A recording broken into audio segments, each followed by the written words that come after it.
na cruz. O fogo, a ira santa de Deus contra o que ele abomina, que a Bíblia chama no singular de pecado. Aquele que não conheceu o pecado, Deus o fez pecado por nós, para que nele, sobre quem o juízo caiu, nós fôssemos feitos justiça de Deus.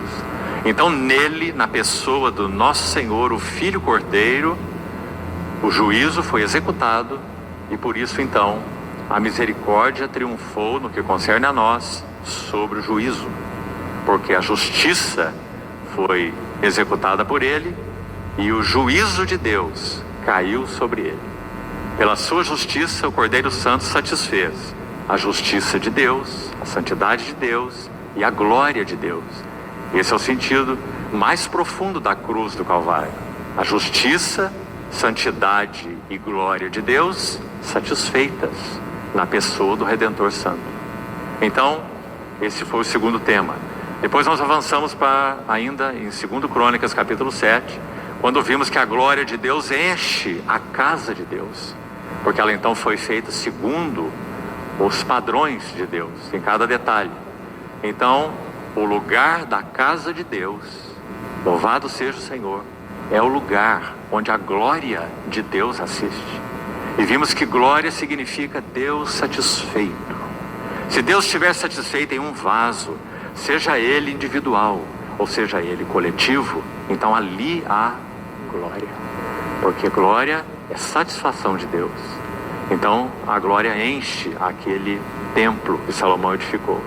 E por último nós lemos o Salmo 132, quando então definitivamente, como que uma resposta tão clara e tão bonita da pergunta de Isaías 66, que casa me edificareis, qual é o lugar do meu repouso?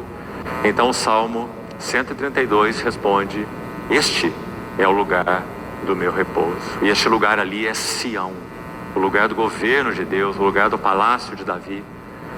Então, mais uma vez, e por último, nós vimos que o lugar da casa de Deus é o lugar onde há governo de Deus. Pedro diz assim na sua epístola, queridos irmãos, 1 Pedro 3,15: santificai a Cristo como o Senhor nos vossos corações. Ele é Senhor no céu, Ele é Senhor no trono, Ele é Senhor do universo. Diante desse senhorio, todo joelho se dobrará, toda língua confessará. Mas Pedro diz: santificai-o como Senhor nos vossos corações. Então, a realidade da casa de Deus é a realidade do governo de Deus no meio do povo de Deus. Sabe, irmãos, nós fazemos como cristãos, infelizmente, muitas dicotomias fatais, letais. Uma delas é separar graça de governo. Podemos dizer com todas as letras que a graça de Deus não é um objetivo em si mesma, que a graça de Deus é uma porta que se abre, porque Ele é quem é, nosso Deus cheio de graça, e um caminho que se abre para que nós entremos e conheçamos o governo de Deus. Talvez o maior exemplo do Velho Testamento seja a jornada do povo de Deus com Ele no deserto. A porta foi aberta absolutamente pela graça. O que eles poderiam fazer? Eles eram escravos, estavam sendo surrados no Egito. Mas então um sangue foi derramado, uma carne foi comida. Deixaram o Egito e atravessaram um mar, que segundo Paulo tipifica o nosso batismo. Entraram no deserto para jornadear com o Senhor. Receberam tudo pela graça, até aqui. E no deserto deveriam experimentar o governo de Deus. Mas então eles se rebelaram contra o quê? Contra a graça ou contra o governo? Contra o governo. Então, meus amados irmãos, essa é uma das dicotomias letais. A outra, por exemplo, é entre soberania de Deus e responsabilidade do homem. Nós fomos chamados pela graça de Deus para conhecermos o governo de Deus. Este é o lugar do meu repouso, Sião. Então, se nossas vidas, tanto individual quanto coletivamente, não têm reconhecido o Senhor como único cabeça, Qual deve ser a realidade de uma assembleia local? A quem ela responde? Há um governo externo, institucional, ministerial de uma assembleia local? Esse é o padrão bíblico. Cada assembleia local responde diretamente ao Senhor. E esse, por um lado, é um imenso privilégio que nós temos. Uma assembleia local não deve, não pode admitir ingerência no seu governo de ninguém, porque cada assembleia responde ao único cabeça. Claro que elas não são independentes, assim como nós individualmente não somos independentes uns dos outros, somos corpo de Cristo. E também as assembleias não são independentes umas das outras, porque somos um só corpo. Então nós temos necessidade de manter comunhão, ajuda mútua, até mesmo pastoreamento mútuo, exercício de dons e ministérios entre nós. O que nós estamos fazendo hoje aqui, por exemplo? Não é? Para que nós possamos ser edificados juntos, como uma única família, uma única casa para Deus. Mas isso não significa que cada assembleia local não tenha sido designada, padronizada pelo Senhor tão claramente em sua palavra, para que ela tenha os seus anciãos locais, os seus irmãos mais velhos, aqueles que foram chamados, têm sido designados por Deus com caráter adequado, sobretudo antes de dons, com caráter adequado, para que possam colocar nos seus ombros os varais da arca e possam ser como ovelhas de frente, na verdade. Talvez seja um termo melhor do que líderes ou outros que queiramos usar, mas ovelhas guias, ovelhas de frente, que possam fornecer um caminho, fornecer uma direção, porque compreendem a mente presente de Deus para cada assembleia.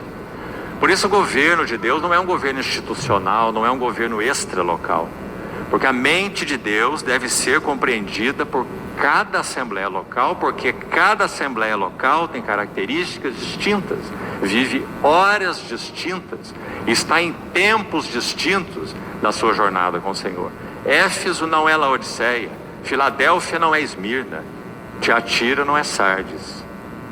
Então as demandas do Senhor são específicas para cada assembleia. Então por isso a grande pergunta é, já que estamos falando sobre isso, da igreja, da casa de Deus como lugar do governo de Deus, como terminamos ontem, a grande pergunta no Apocalipse é, ou a grande questão: quem tem ouvidos? Essa é a grande questão, amados irmãos, para cada assembleia local. Ouça o que o Espírito diz às igrejas.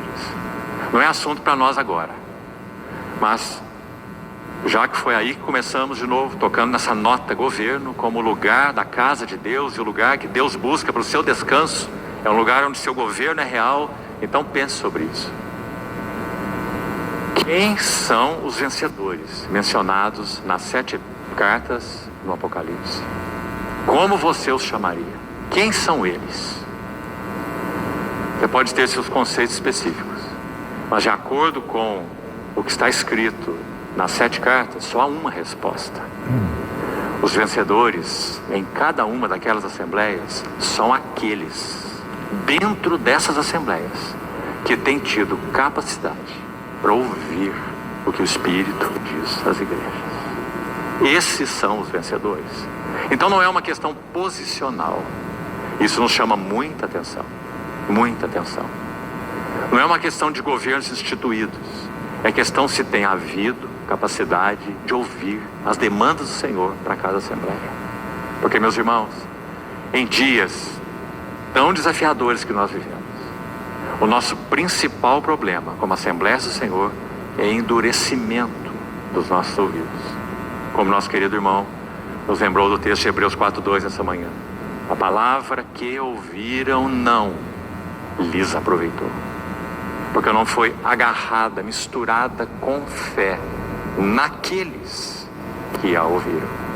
Então tudo isso tem relação com o governo de Deus. O governo de Deus é um tema, e seria um tema para toda essa conferência, mas não é o encargo para especificamente essa conferência. Nosso encargo é mais abrangente, inclui governo, né? Então vamos seguir e vamos dar 3 passos hoje pela manhã nessas 3 cenas maravilhosas. E desde já gostaria de colocar para efeito didático, para que nós possamos ler e